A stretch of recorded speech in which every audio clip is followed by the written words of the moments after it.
Good afternoon and welcome, everyone. Thank you so much for joining us here this afternoon for this really important conversation to bring to our community today. My name is Bridget Quinn. I am the President and CEO of the Hartford Public Library, here to welcome you and our fabulous panelists. And it's also a great opportunity. This marks the inaugural program and partnership between UConn CoLab, which I will let my esteemed colleague describe, which is another partnership between UConn and the Hartford Public Library, really formulated to foster this kind of community connection and conversation, important conversations that we want to have with our community and make available to people as we strengthen the world that we live in, and certainly strengthen the city, community, institutions that we all rely on to help us navigate our day-to-day world and make this world a little better. So we are so thrilled to have such a distinguished panel here today with us to talk about this important conversation about college access. And really, without further ado, I'm really happy to introduce my colleague who will move us forward in this conversation. But I also want to mention, too, that in about 6 months, if all continues to go well, we will be having this conversation in a much different space. Not that this isn't gorgeous space and we love it, but as part of the new renovation of the downtown library, we are going to be launching with UConn a new CoLab space as well as a new event space that we envision having dynamic programming in literally every day that we're open. So we're excited about launching this partnership now, starting the momentum of this, and then being able to welcome you into an even more exciting space to hold these conversations and to have more of them.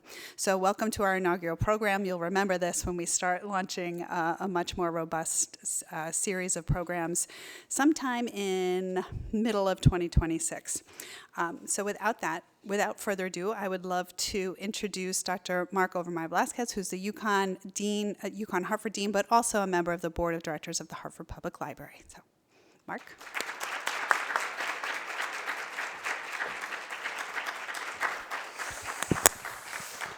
Hello, buenos dias. Buenos dias. Thank you, Bridget. Yes, I mean, this moment is it's always great to be here in the library, but also to formalize yet another partnership that we have with the Hartford Public Library, which, for us, and this is very much related to the work of our esteemed authors are doing, is really about connecting these two institutions, these anchor institutions in the city of Hartford, UConn Hartford and the Hartford Public Library, who has been around for a long time and done really amazing work in the community. So the CoLab, the community laboratory, is being led by David Embrick, who I'll introduce in a second, and Karen Tatarka, our director of library here at UConn Hartford at Hartford Public Library. And it's an effort to do exactly what Bridget said, right? Bring together the resources of an R1, of a research university, the resources of the city of Hartford, in conjunction with a place that folks can come together and learn about challenges, solutions, and think about how to make the city and the region better and stronger for all the communities that live in it. So this is an example of that. The work here, the reframing college access by and with, I love that, communities of color, our knowledge, our process, our choice, is very much about the kind of work we do at UConn Hartford. Why? Well, the shorthand is we're a minority-serving institution, right? We're a Hispanic-serving institution. We're an ANAPISI, which means we have, as the federal standards still hold, over 25% of our student body are Hispanos, Latinos, Latinas, over 10% Asian American Pacific Islander. We're actually at about 18%, the largest API serving institution percentage-wise in New England, I think, right? I see my colleague who's running that over there. And so the work that you'll be hearing about today is very much grounded in the work that we do to connect our students, who they are, their cultural assets, the richness of where they come, their families, with the teaching, the learning, the student services, the community engagement that we do at the university in a kind of critical way. Also, along the way, maybe a little bit of dismantling racism and challenging all of the threats and attacks that we're facing in this country against the very premise of the work that we're doing here. So I see this both as a moment of kind of inaugurating this work, reinforcing this amazing partnership we have with the library, and then learning from these amazing scholars who have grounded themselves in this liberatory, right? This work of kind of freedom and access for our students. So welcome, and now I get the pleasure of introducing our speakers. Dr. Chrystal A. George Mwangi is a professor of higher education and director of graduate programs at George Mason University. A transnational Black scholar, her work focuses on education, access for youth of color, drawing on critical, participatory, and African-centered frameworks. She brings expertise as both a researcher and former college administrator with publications in many of the field's leading journals. Dr. Yedalis Ruiz Santana is a first-generation Puerto Rican scholar practitioner and the Chief Workforce Development Officer and Executive Director of the Tanya M. Barber Learning Institute at Caring Health Center in Springfield, Massachusetts. Her work centers equity-driven workforce development, and she is an experienced researcher and educator whose scholarship focuses on urban education, first-generation students, and BIPOC adult learners. And our moderator and my colleague, Dr. David Embrick, is Professor of Sociology and Africana Studies, and most importantly here, Director of Research and Community Engagement, and co-director of the CoLab with Karen Tatarka at UConn Hartford.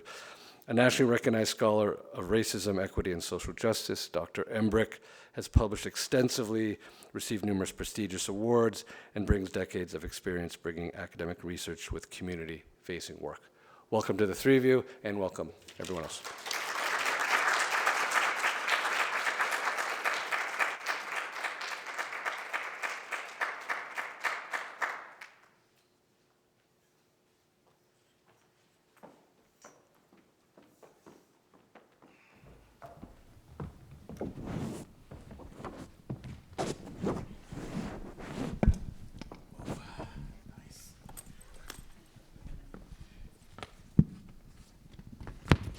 Good afternoon, everyone. I am very happy to be here today with my esteemed colleagues in having a discussion on their book titled Reframing College Access by and with Communities of Color, Our Knowledge, Our Process, Our Choice. The purpose of this book is to offer models and frameworks on college access and choice work that actually work. And when I say work, I mean go beyond a focus and catering that has historically and currently centers on white normativity. The editors and authors offer several goals of this book that serve to amplify research and knowledge by folks of color that better fit the realities of scholars and students of color. And more importantly, the book offers real strategies for getting to the promised land. But this is what is formally said about the book, and you can read this in the introduction. When I read this book, I felt it was a resource that forces us to challenge the status quo. It reminds us that the current framing around college access is not just inadequate, it may be intentional in who it serves and who it does not. It may be intentional in helping to maintain the status quo. In traditional critical race theory or CRT fashion, the contributors give the readers real-world narratives to help us understand the ways that our universities and colleges have failed students of color. And in doing so, they offer paths forward. And I'll tell you something else. Like it's been a while since I've been in school. But I was an undergraduate, this is probably the 90s, when I was who's my now former advisor, very instrumental mentor in my life, introduced me to the work of Joanna Caddy, and this is probably, I don't remember what year I was, but it was undergraduate. And Joanna's book sort of resonated with me because it offered a glimpse of how someone like me could actually feel any sense of belonging in a college or university, right?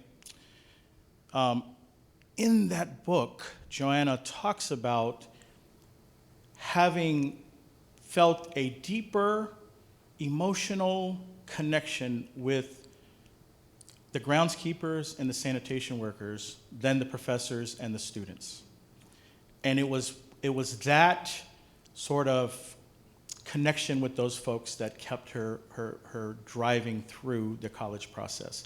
And I remember thinking back then, and even ever since, not just gratitude that finally I'm reading something that, resonates with me, but that there were so few works out there that was written, by folks like myself, right, that I could relate to and that I could really deeply resonate with. And this is what I think this book does for me. When I read it, it is by scholars and contributors of color, for scholars and contributors of color, in a way that challenges us, right, to rethink, right, re-strategize, reformulate a way to get more of us to feel, belong, and get access to college. And so for that, I show my deepest gratitude to both of you, right?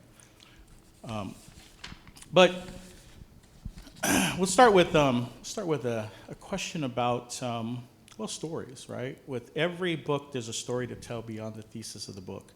A story about the journey and putting together the ideas and messages of the book, about community and about purpose.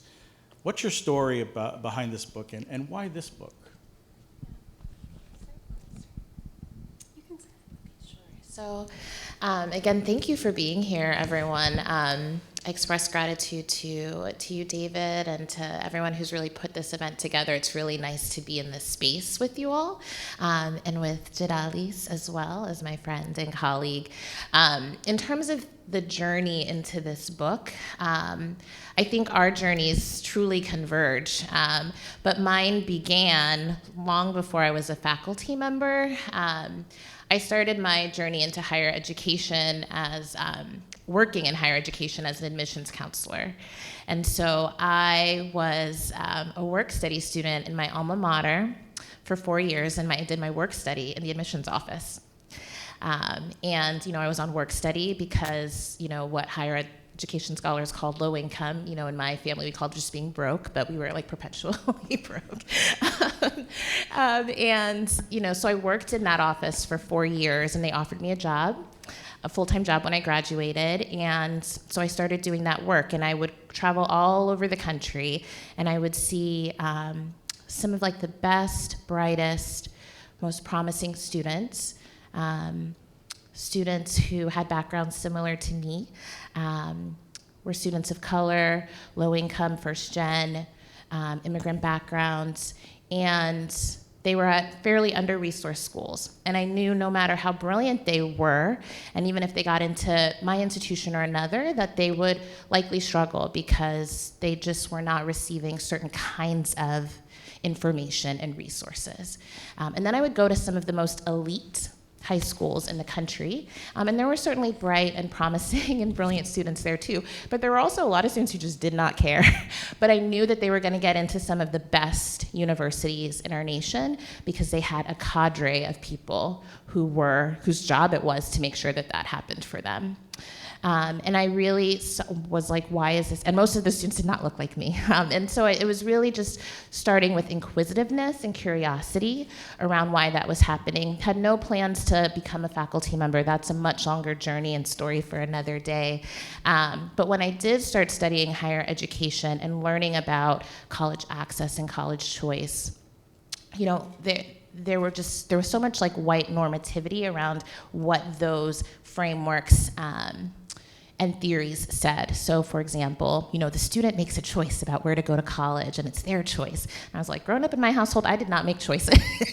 It was a family choice. It was not even just me and my parents, it was auntie, it was grandma, like everyone was weighing in on what I did all the time.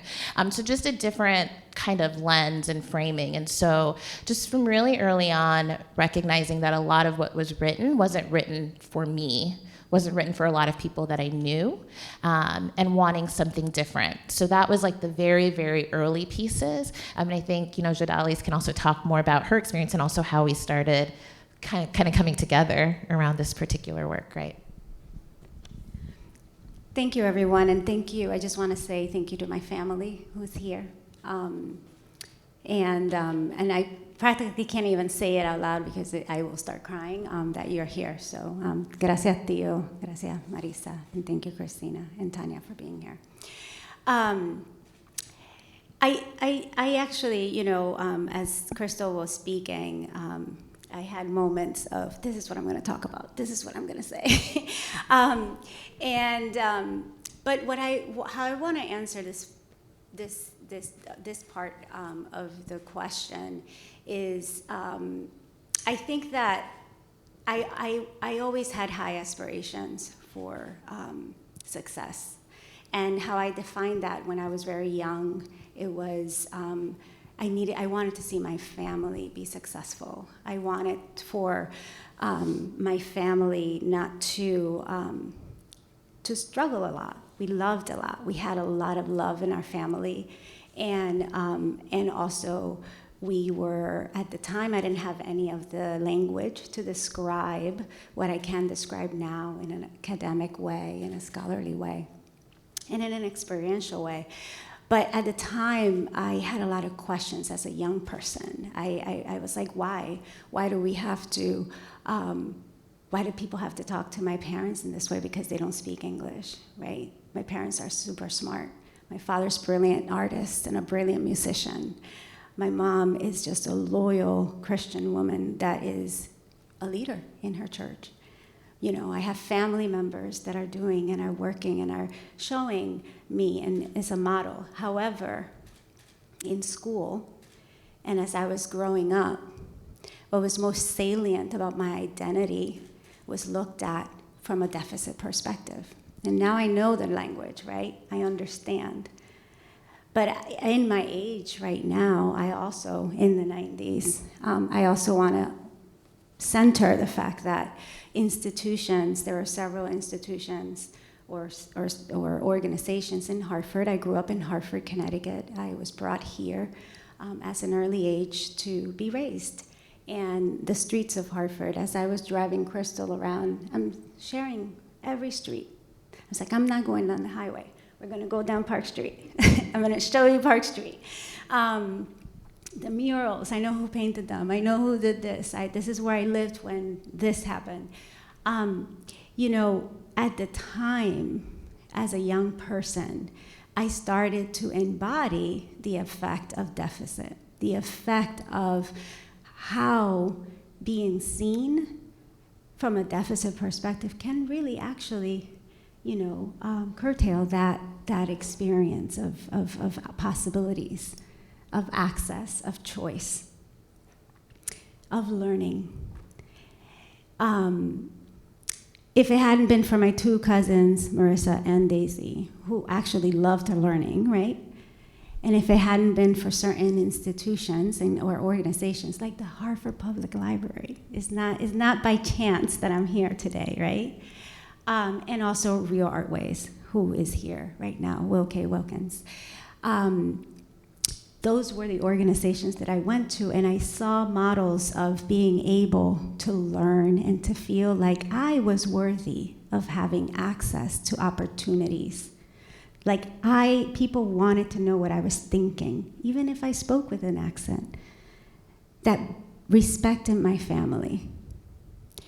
I think that when I talk to those people, not people in my school, about wanting more, they said, you can be more.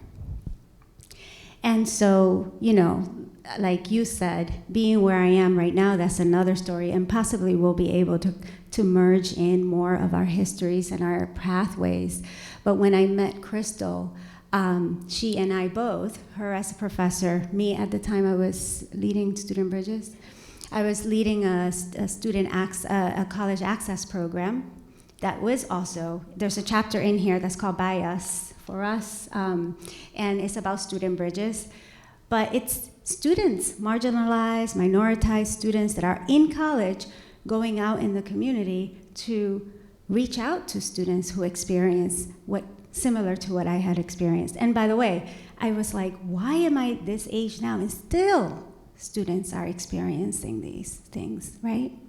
So I was running this program. Chrystal was teaching a class. And as a professor, assistant professor at the time,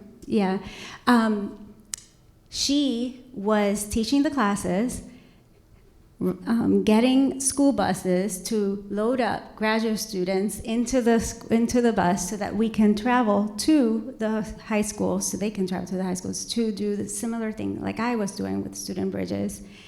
And that's extra work in a university. That was not part of her professor duties. That's extra work. And then we ended up saying, let's just do this together. Let's work together. So I'm gonna leave it there because I feel like I can go on, but that's a little nugget of one of the reasons why the book came together, or the conversation started. At the time it wasn't the book, it was the conversations of what is it, what are we doing, what do we wanna do, how can we get out of the gates, like push out of these gates of the universities and talk about it, reframe all of this. No, I appreciate that, and definitely appreciate all the little nuggets, although we're greedy. We want all the nuggets. Give us all the nuggets. This is so important. The telling your story is so important. It was important for me in reading this book and sort of thinking through. Like, I was the same way. I didn't know anything about college, right? Really. Or didn't have a decision to go to college, right? It was really happenstance that it worked out for me. And so having shared experiences, I think, are important, and understanding that I'm not alone in this, right? But that's the running thread. The running thread through all of your chapters are the reflexive narratives that help the reader to better situate the author and their experiences to the content of their chapter. And your work is obviously informed by critical race theory, which places a high importance on narrative, and especially counter storytelling, to challenge and disrupt traditional dominant narratives. So talk about your decision to use narratives in reframing college access, and why do you think it's important? I think you should start, because there's so much work you have done with Student Bridges around that piece, I think even outside of the book, that I think matters to this conversation. So I'll cede the floor. Counter narratives are so important, and I think about, these words and constructs in higher education that we learn and we define, and then we unpack them, and then we do all of these things with all these words, right? But they're only defining and explaining real life experiences, right? It's our life, people's lives. And one thing a student told me one time that really impacted me, and I kept thinking about it so many times, so much, was, Miss, we know a lot about everybody, but there are people that don't know a lot about us. Why is that? And I said, well, let me tell you about the dominant narrative. There's a dominant narrative that shapes. We are susceptible to it, right? Like, we don't really, if we're really gonna unpack things, right, let's do it for real. Let's not just, keep doing things from an institutionalized, that's my family. From an institutionalized, controlled in a certain way, formatted, right? Way. Some things we need order, and some things we need to do a certain way if we want certain outcomes. But with people's lives, and with people's ways of navigating, and those things that we're supposed to achieve that are the thing that will make us reach a certain level of cultural capital, how is that not being shaped to include the narratives and the lived experience of everyone? Then, if it actually, another thing that someone said to me, which was my dissertation chair, he said, Yedalis, we are a lively, colorful, beautiful community of culture, a collection of culture. Our language is beautiful. It has so much languages. Our bodies, ourselves, have edges, right? Like, we are not all the same. And for me, a counter-narrative, critical race theory, all of these different frameworks and models, and they really legitimize that experience, have us have an opportunity to say, this is what this is. But I think that we need to go deeper in engaging people's experiences, because if we don't learn, we won't be able to reshape or try to remodel the structures, because we will miss and we won't learn. And one of the things that we're centering is that knowledge, why are we only legitimizing and valuing knowledge in a certain way when we have such an opportunity for a wealth of all different knowledge, right? Epistemology, we talk about that. Let's really unpack that, really, and understand it, diversify it. And so I think that the narratives for us was something that was really important for us, because every author has a story, and not everyone comes to the same, to the work the same. We had that conversation. You know, we have authors that come from very different points of thought than we do, and we had those conversations with the different authors and researchers. We helped them really form their narrative so that actually that was able to be understood in the ways that they wanted that be understood, because it wasn't our perspective. So we didn't want to assume, right? That is something, another level of modeling for us in our book. I mean, I totally agree, and I think one of the things I just love about the book is, to your point, Yedalis, that each of us and every chapter contributor talks about their access journey, and it gives a humanizing form of access to these scholars who, you know, we define scholars very broadly in academia. Again, it's usually the professor, whomever, but every contributor in our book we deem a scholar, whether they're an academic or not, and every contributor talked about how they came to the college process and through that process. And you know, there are some folks who write about college access all the time, but said, you know, I've never told my story around this, and it's so beautiful to see them in the book. And, you know, back to critical race theory, that idea of standpoint centering, to say that, you know, we are centered on people of color, their experience. That truth is truth in our book. We don't have to prove it. We're not here to seek to try to rationalize it. We're telling it. And I think the other piece around storytelling is just so kind of culturally based. Like, you know, for me, I think of the stories of my grandfather would tell me about his experience in moving from Antigua to the States and the things that he had to navigate, never having, you know, finished elementary school, but all that he achieved in that time, and his hopes and dreams for the next generations within our family, the stories from my mother and my father. Like, those are the things that I think are just so impactful, and we wanted to, I think, bring that ethos to the book as well. And I think it also provides a level of access into the book. You know, we wanted anyone to be able to pick it up. Yes, it's published in an academic press, but there are pieces any person, I think, can pull from this. And, you know, that was really important to us, not to just write a book about access, but to have it be accessible. And I think that the stories help and lend themselves to that. And then I think just the vulnerability too, and authenticity that we had to have, as you mentioned, Jada, with each other, with the contributors. I remember in part of my narrative, I talked about how, you know, I would have to get up really, really early in the mornings because my mom would drop me to her coworker's neighborhood to catch the bus to go to school, because the school was, you know, a better resource school than the school in her neighborhood. So, you know, I would lie about what my address was, and my mother had this kind of foresight that, you know, I know in our neighborhood the kids aren't getting this, and that, but my coworker is going to allow me to use the address because I know in this school you're going to get to have computers every day. I mean, again, I was at school in a different period than folks are now, but you're going to have computers every day. You're going to have these different things. And so she broke the law to make sure that I could access those pieces. And that is part of my journey into where I am today. And, you know, most folks don't know that about me, right? But I think there are a lot of people who have affinity and who've experienced that,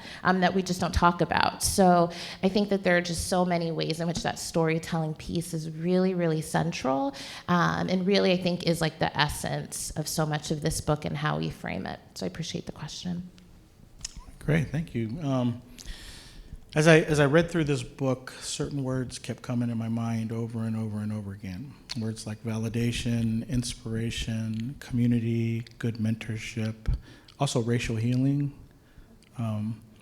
You're a prognosticator. You sort of stole the thunder on my next question, at least the first part of it. But who do you see your audience as in writing this book? And what is the one thing, if nothing else, you hope to get across to the reader? So I can share a bit. I think, I think a big piece of this is what I just shared around the accessibility piece. But, Jada and I talked a lot about what our voice and tone is within this book, who might pick it up. Like anyone can pick the book up, but who are we really writing to? Who is this really for? It's really, I think, one, for our communities. It's for youth who are coming up. We write a letter to youth in the book. We write a letter to college admissions folks. So again, I think we kind of take a different perspective than a traditional academic text, but we actually do write to very particular groups within this volume. And I think for me, the big message or the big takeaway around this is that, we're here, we're not going anywhere, and our knowledge is valued. It's important. It needs to be shared. And we wrote this and put this together before the times in which we are in now, to the extent we're in them now. I think we're always kind of in these times. It's just kind of the magnitude of them, I think. I think that depends. But, I think that that's a really key thing. And it can be hard to think about, people ask about the book and will people read it now? Will people be able to buy it? Folks aren't talking about these things anymore. But people are talking about these things, and people of color haven't disappeared. We're present, and it's so important to have that knowledge captured. And so I think wanting to make sure that this volume really starts with us, and to be able to have that message in these times, I think is also really, really important. I agree completely. I think it was a conversation throughout the whole time that we were working together. I think we met every week for so long, and we never missed, and we made it up. We had such commitment to it. Another perspective, though, that we also talked about, and I think that we were able to actualize it, is to offer institutions that are more traditional exactly what Chrystal said. We're here. This is valid. This is our knowledge. But even more than that are the models that have been existing and that are existing within communities that are academic, and they are engaging, are being informed by all the scholarly framings and models, and practice processes of admissions and acceptance, and are creating curricula and are educating people. People are engaging in these settings, and we wanted to make sure that we had that variety within the book of examples. You know, I worked a lot in the university in the service learning area, so I went through different roles within community-based learning, and then it was service learning, then it was critical service learning. It took many different names of this approach, where, for those of you who don't know and are not in the space of higher ed, you know, there are programs that offer college students opportunity to be within community, to experience community, and to learn from community, except that sometimes, if it's not interrogated and engaged in well, we can miss, from the university's perspective, an opportunity to really hold strong ethic and strong respect, and also take a step back and not walk in like the experts, right, of a community. And so I worked in the service learning division for a while, and saw very good models and saw models that needed some work, because communities are strong. Communities are doing a lot. Communities have funding.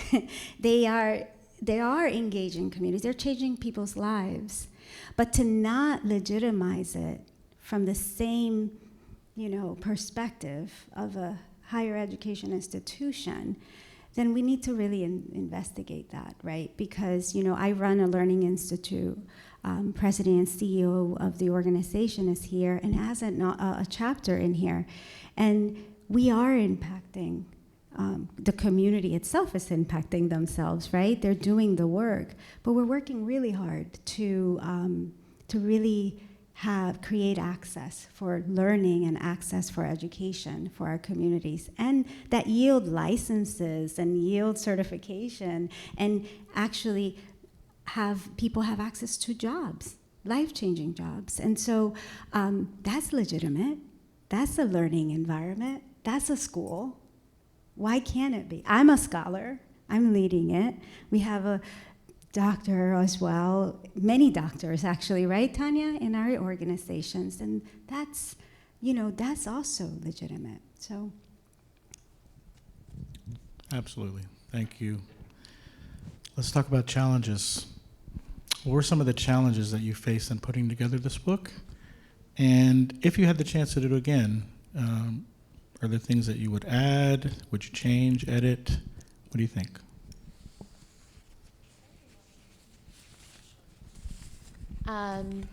You know, if I could do something different, I would have more, I think, more chapters in the book. It would be way more expand. We'd have multiples of this, because I think that there are just so many great voices around this work and experiences. So I know that that's an easier answer, but it's a true answer to your question, David. And I think, you know, what was challenging around writing the book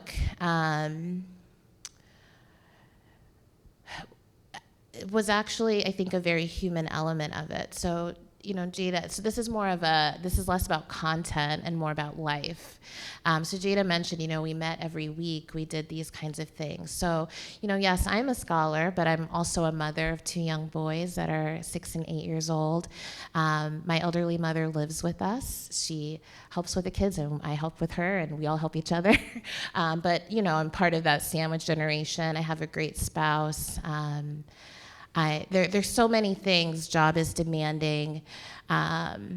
And in my field of higher education, books are not actually valued as much as like journal articles and other kinds of products. So I, as a scholar, chose not to engage in writing a book, starting book engagements, in this case an edited volume, until I earned tenure, because it just wasn't seen as the thing one should do. So it's really interesting, I think. But for me, it was being able to navigate like all of the life things, because this book was so important to me.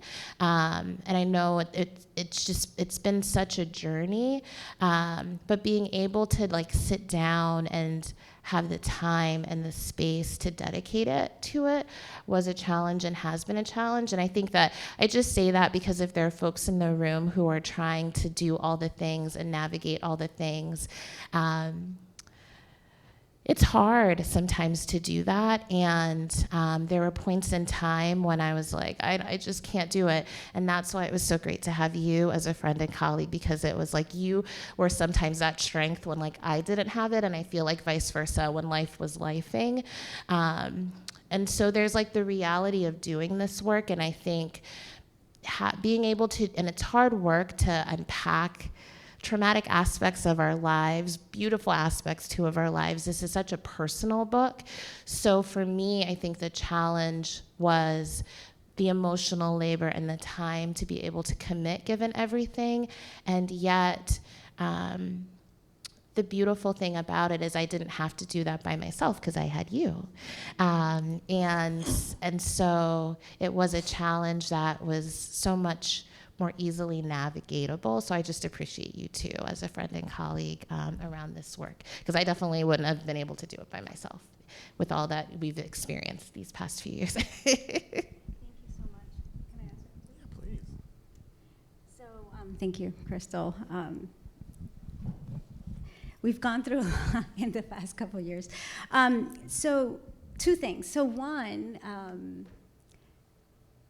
there's another group of people that are part of this, which we always try to uphold. Obviously, we wouldn't have been able to done this without them. So that editor, the co-editor part of our roles was challenging in some ways because we got the commitment from the authors, and then we were working with them. One by one, one-on-one. And so I think it's a good challenge, right? It's a healthy challenge, but also time frame and creating deadlines for them, and also working on their chapters with them was something that we took on. So with everything you said, that's what we were doing. We got very close to the work of others, and that was really rewarding. And then I'm just going to share something that's a bit more vulnerable. That's not just my experience, but I think that it was the experience of other authors in the book. Chrystal mentioned earlier that everyone's a scholar, everyone's contributing. Not everyone comes from the traditional higher education trained world, right? And with that also, as I mentioned earlier, that deficit perspective, it came up for a couple of folks in the book, primarily also for me too. I wouldn't have mentioned it if I wasn't a part of that. In that way, Chrystal was my strength, was my rock, and she's the one that asked me to do this, invited me to do this project with her. And I initially, because this is the way that I like to work, and when I work with our employee learners and other students, I try to bring myself as vulnerably as possible. And so when she asked me, I said, "You want me to do that with you?" And I had already done so much with her, and I took over your college classes, but that was real for other folks. We are writing a book. We want you to contribute to the book. And those folks said, "But I don't write like that." Yeah, I don't write like in an academic. Yeah, I think that piece around the imposterism, or whatever you'd like to call it, that the contributors, who again are all people of color, experienced, and working through that for ourselves with them, was just this additional layer that one could write a whole nother piece about, and how education systems can diminish the knowledge that you possess and the work that you can do, and even folks who do this, engage in this kind of work, some of them for a living, still felt like question themselves around their ability to do this, or how good their chapter was, or those kinds of things. And so that was That was just something I don't think was necessarily expected, not unexpected when it was happening, given what we know of what people of color experience and what we were talking about in terms of our knowledge being invalidated so often. But it was mind-blowing to kind of see it show up in the production of the book itself too. Let's end with a couple juicier, more thought-provoking questions, right? And this is and this next question is one that I really love. I'm a sociologist by training, and consider myself not to be a critical racism scholar, but more a radical racism scholar. So throughout the book, it is very apparent that a lot of thought was put into making sure the reader understands the pervasiveness of systemic and institutional racism and interlocking systems of oppression as factors contributing to both college success and success by folks of color, college access and success by folks of color. This is important because any reframing takes place in historically white colleges and universities, and they're subject to white normativity. There's another thread, another line of sociological thought through that suggests that universities and colleges are what Victor Ray has labeled racialized organizations, and as such have deep roots in white supremacy. That is, they are intentionally designed to limit access and success by folks of color, right? I mean, what this really means is that if those folks, right, presumably reading this book may dismiss, right, the importance of this work, right, because they don't want it to happen, right, even though it needs to. And so what are your thoughts on this, and what keeps you motivated on this work? Okay, sure. So I appreciate the question because I love the construct of racialized organizations and all of the work that Ray has kind of put forward. So I appreciate you just kind of putting that into the question. And it is an issue that, Yedalis and I grappled with as instructors of a college access class in writing this book around, we're offering, this idea of a pathway to college, knowing that colleges do so much harm to people of color and have for so long. And, we taught a graduate class about college access, and we would pose that question to students in the class, like, do you think college is the answer? Is the pathway? And, again, as Jada mentioned, we also did this class as part of a service learning piece. So we would we had a partnership with the school in Holyoke, Massachusetts, where we would go and engage the high school students around college access and college-going activities. And I never will forget a master's student in the class, a Black woman, who was like, I don't think college is the right answer.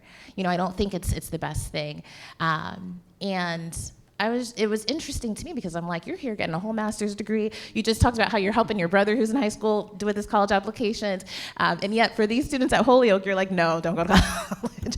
You know what I mean? But I think it's interesting. It's a very complicated question. It would be easy for me to sit up here with a full PhD, a full promoted and tenured professor to say, don't go to college because intellectually it's not gonna be the right thing.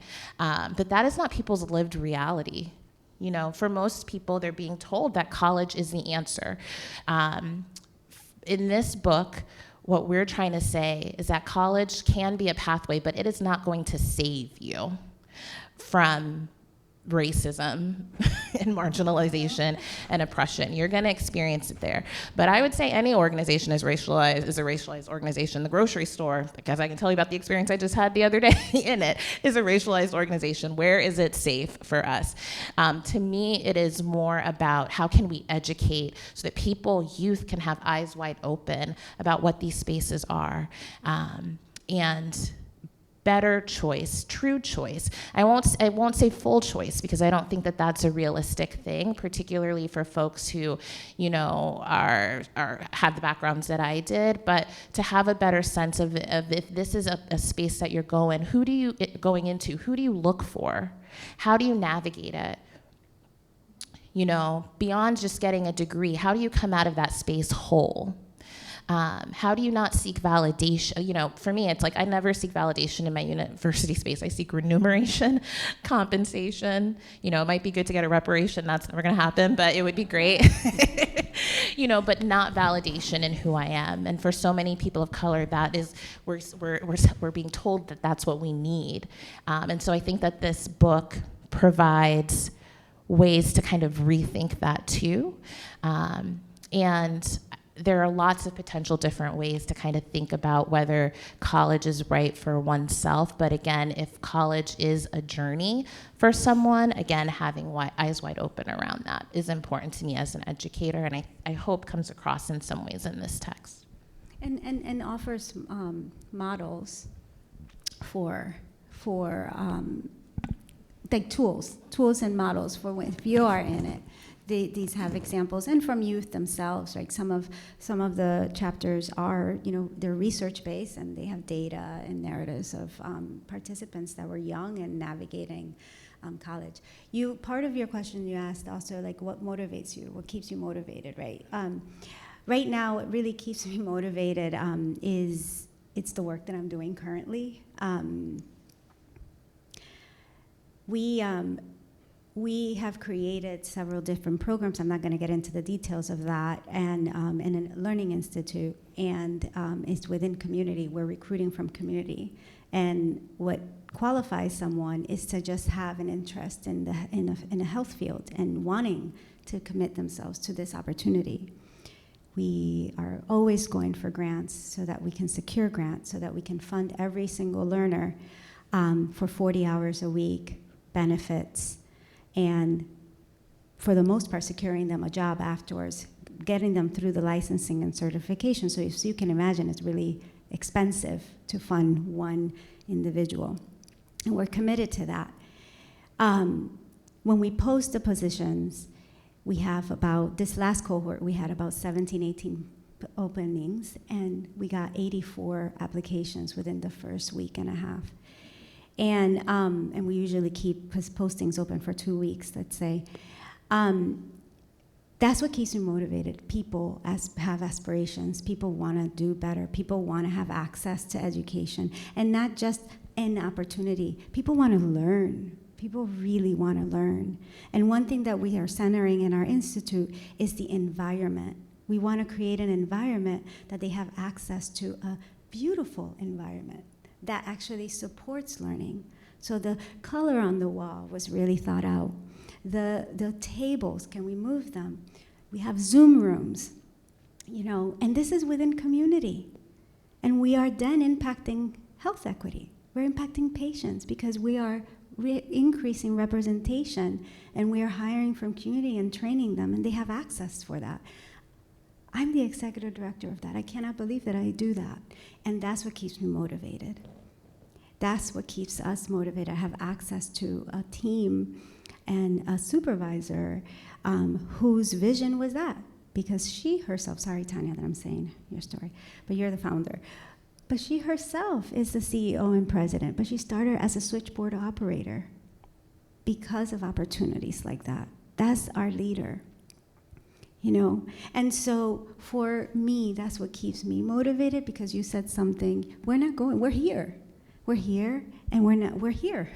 So we are doing the work, and so it's important, however, to be eyes wide open and to speak up and to help people learn and have access to not just access to learning, but access to the frameworks that help you explain why this thing feels a little weird right now.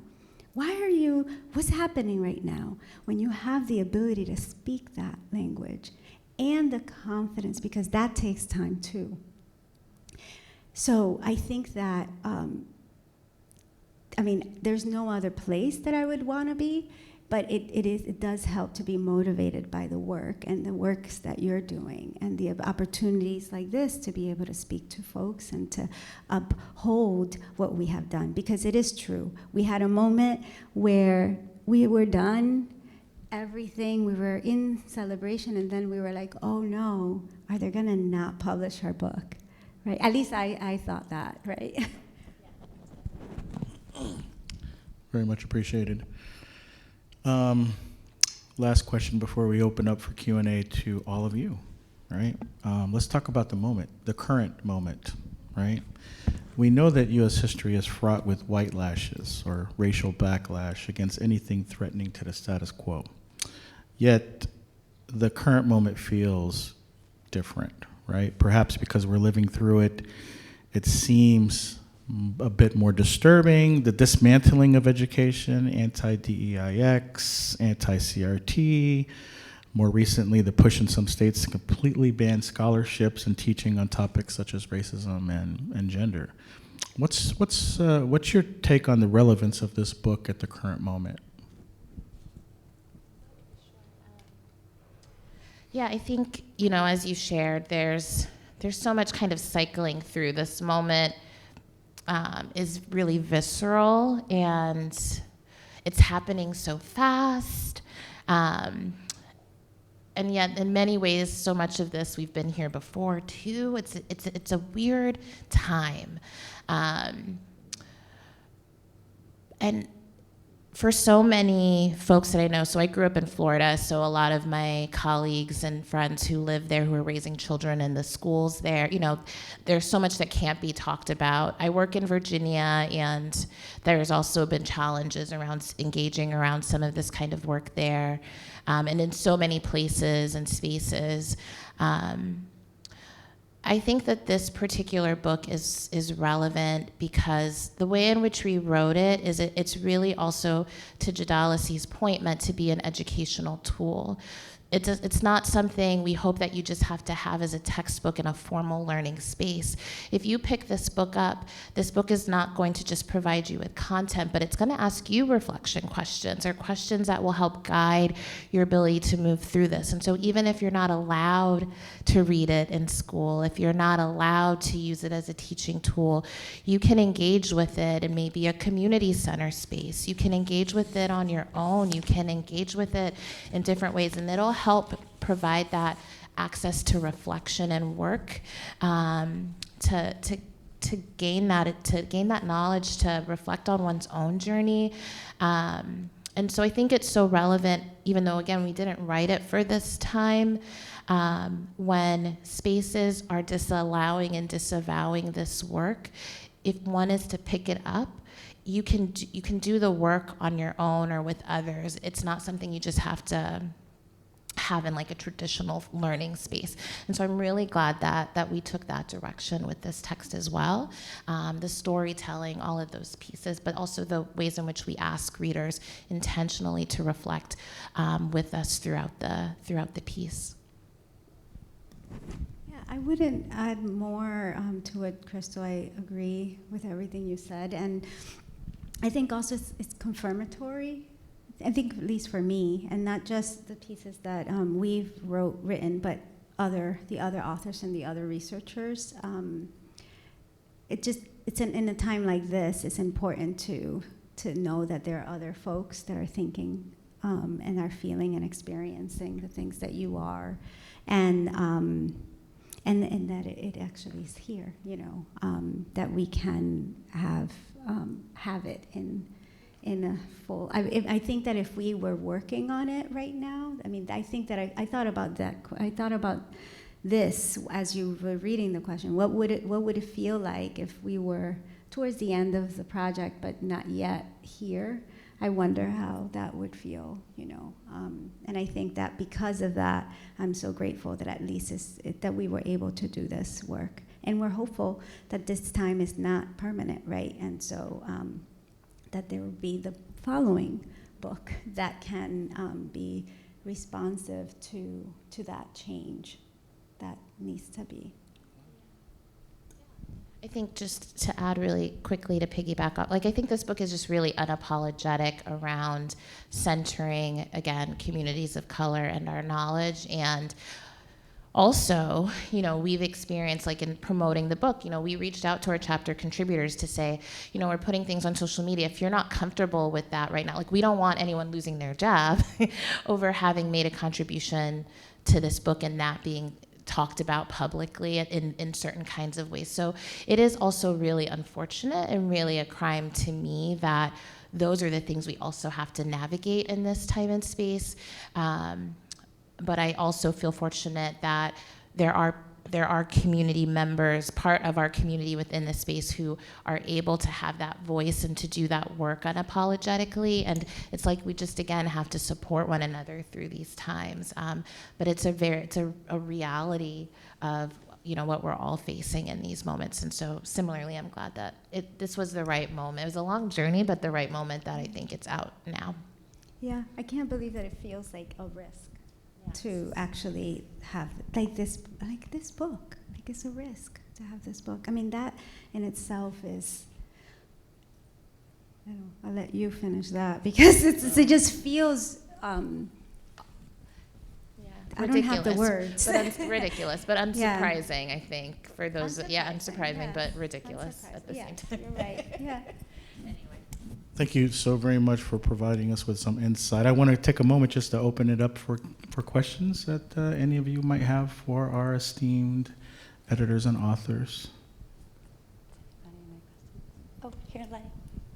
Thank you. Yedalis, one of the things that you said earlier that kind of just prompted this question for me, and having Michelle in this room as well is prompting this question for me. You were mentioning earlier how even to this day, you're still doing this work. And even to this day, someone like Michelle is doing this work. I'm a result of the work that Michelle did. In your writings and in this book, are there any examples of systems change or any types of systems that have been identified that need to be changed outside of changing narrative, and any reallocation of resources institutionally or locally or in schools or in colleges, changing systems so that we, to this day and maybe 10 years from now, are still not in the same space?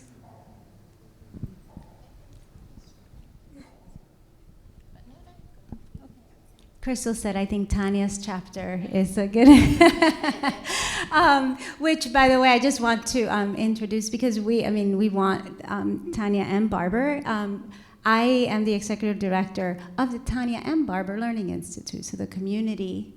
I don't know, Tanya, would you like to say some words? No? Okay.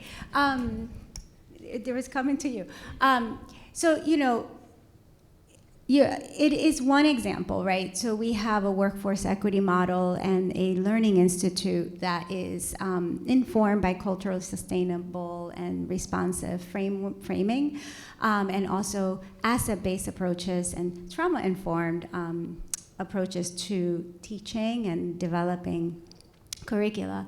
And I've brought that into the Institute. It's part of Caring Health Center, which is a federally qualified community health center in Springfield, Massachusetts. And so Tanya, our CEO and president, really wanted to lift up a learning experience, a learning center within the community health center setting.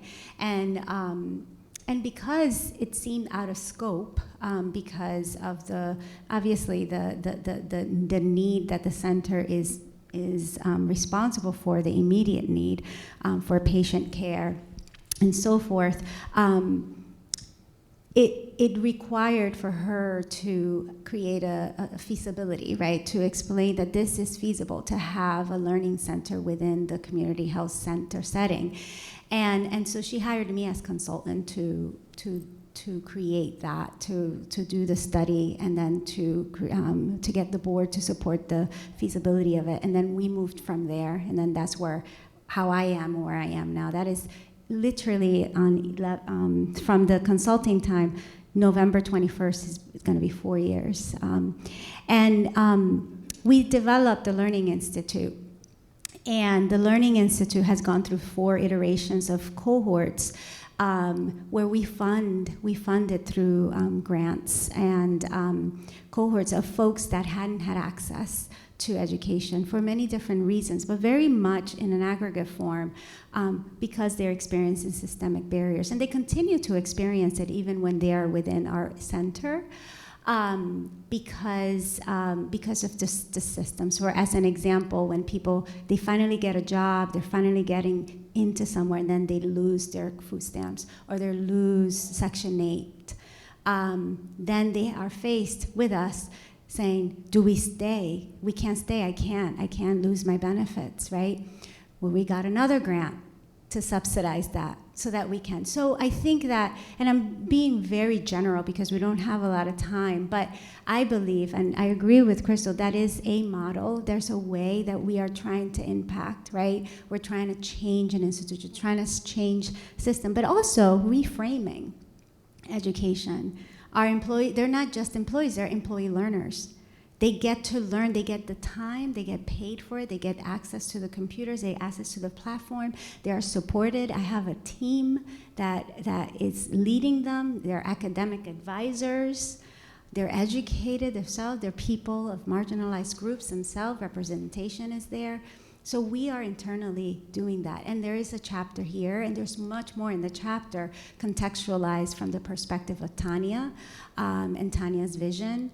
So that is an example. And I think other aspects and other programs that we highlight, but I think that doing what you're doing really does impact the system. But it is true that when we do go into the community and when I work with the learners that I work with, the narratives are very similar than they were when they were 30 years ago.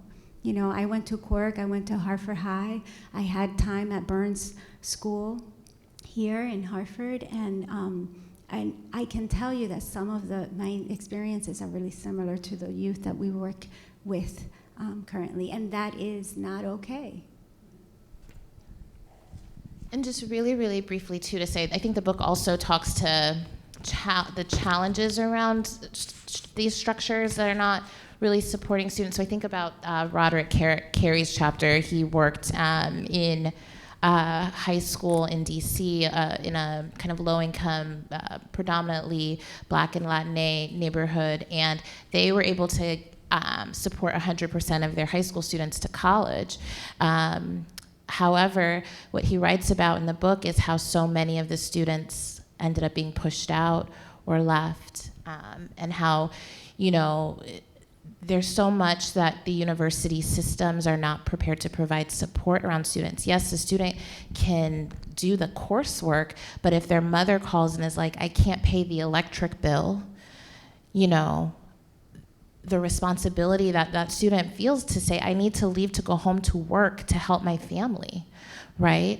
And that, the university might have an emergency fund. Well, this is, again, a perpetual brokenness. This is not like a one-time issue situation, right? So again, the ways in which we understand what students are navigating, universities just are not structured oftentimes in that way to provide the support that students truly need to be able to stay.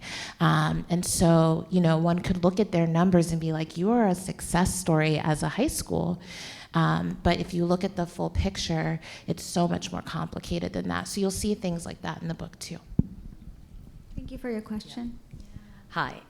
Thank you so much for this book. I think about if, let's say I had the information that's in this book the many years ago that I went to college, did you find that students made perhaps a choice to go somewhere where they didn't have to do the additional emotional labor against a dominant narrative? Because obviously that is an unbelievable amount of burden when you are then trying to get through school. And so I'm curious to know if you have found that students made choices where that labor wouldn't be so onerous in their lives.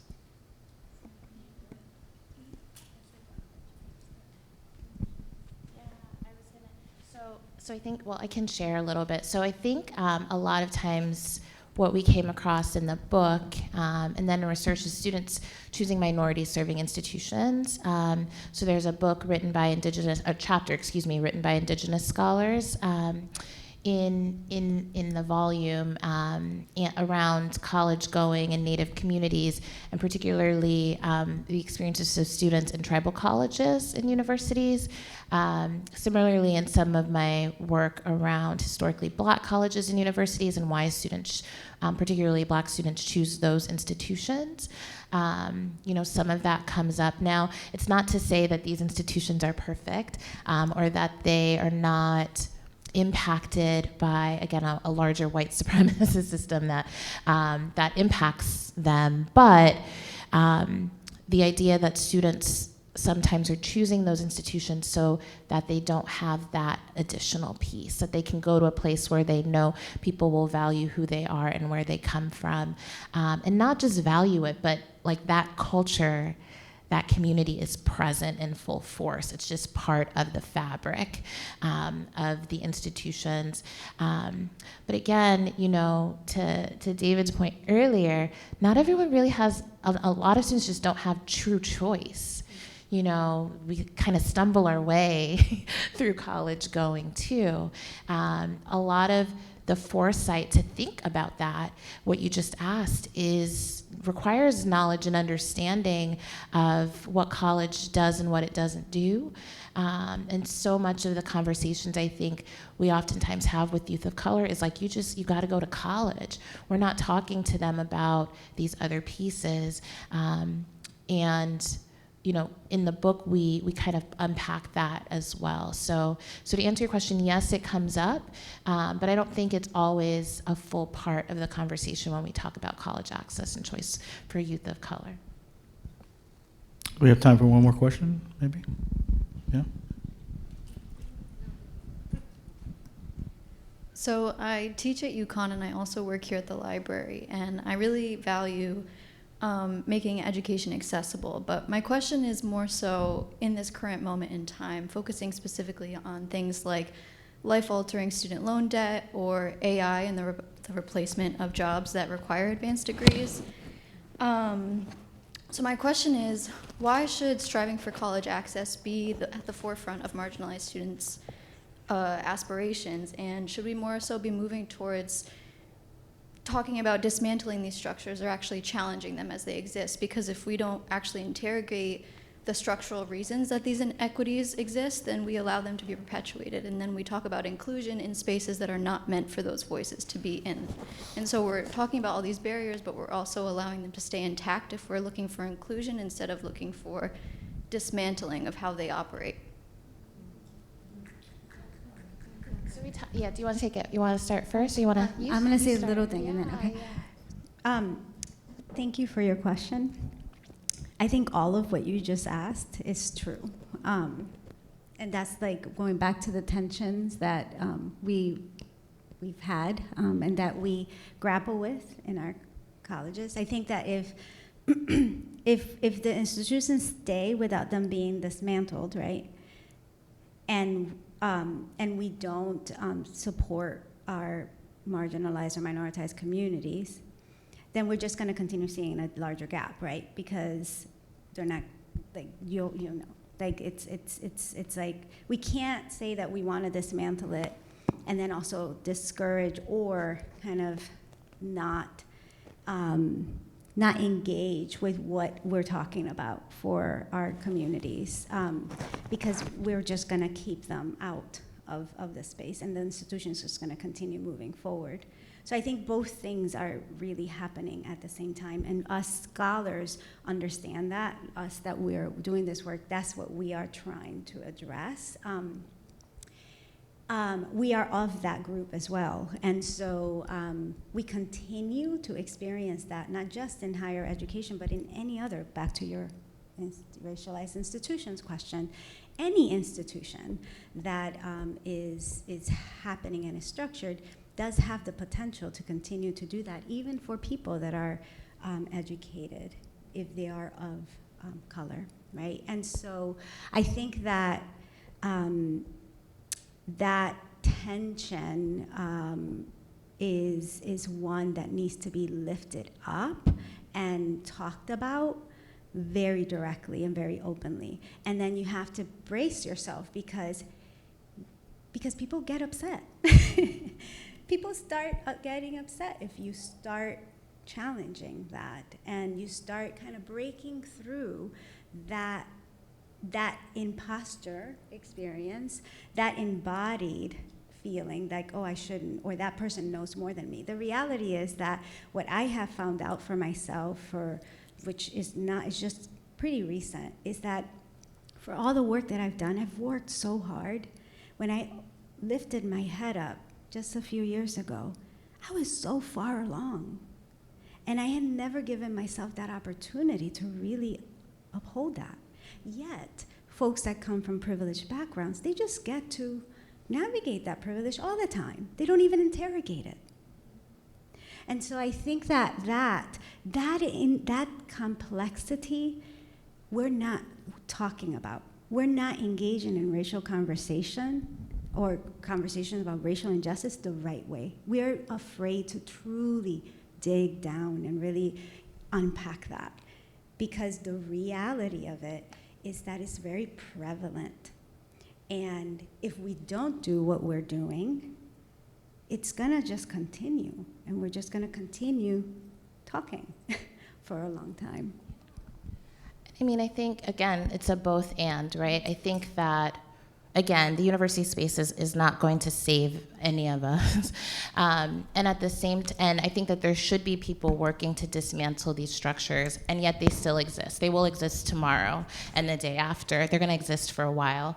And so you can have people who are working within and apart from these organizations. I just think life is too complicated to be like it's an either or. I was speaking to a mother's organization the other day, and that question came up of someone, saying like, well, should our Black and brown children be going to these spaces?